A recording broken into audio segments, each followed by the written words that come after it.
first time I read the chapter, the one thing that stood out for me, you called conflict an intellectual nutrient. What a beautiful metaphor. What made you say that? Because I have never read it. How did you come up with that? Yeah, my friends will say that's a Jeremyism, but Oh. because I think a little differently than others.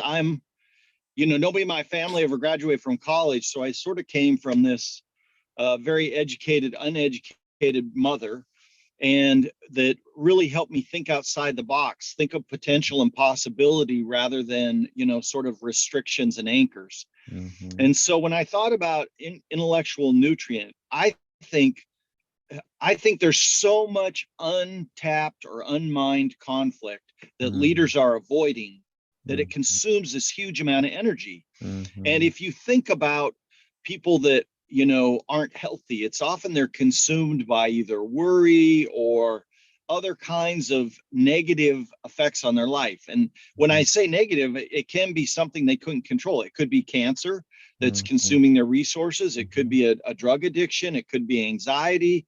It could Mhm. be anger. It could be, sedentary behavior. All of these are things that take energy away from our joy of life, our Mhm. fulfillment of life, our living in the moment.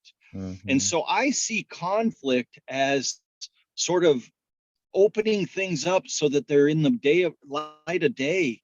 And it allows for generative growth and for love to be given and authentic emotions to come into play. And it's so much more respectful than dodging conflict. And I Mhm. think people are caught up in the word conflict. I don't, for me, conflict can be just as simple as a conversation that's very, that there are very different sides to that. I'll give you a personal example because this Mhm. so plays in my life. So I had a friend, we were going to see some land I had purchased and he was very excited about it. I thought we'd just talk about that and possibilities. And we were driving back, and as a system chief medical officer, we've just gone through COVID. And this person became sort of, I guess, agitated about the political setting right now and Mhm. about a lot of the measures that have been used to treat COVID, and had a very polarized, different viewpoint than I had. Mhm. And yet, this person represents himself as a very spiritual person, and many times they are, and they're Mhm. very influential in our community.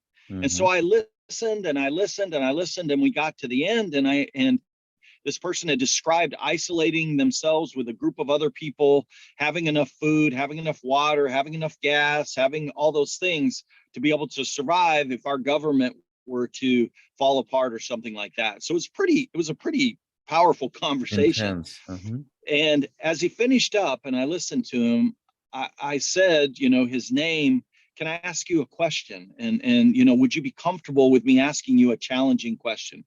So there I was mining.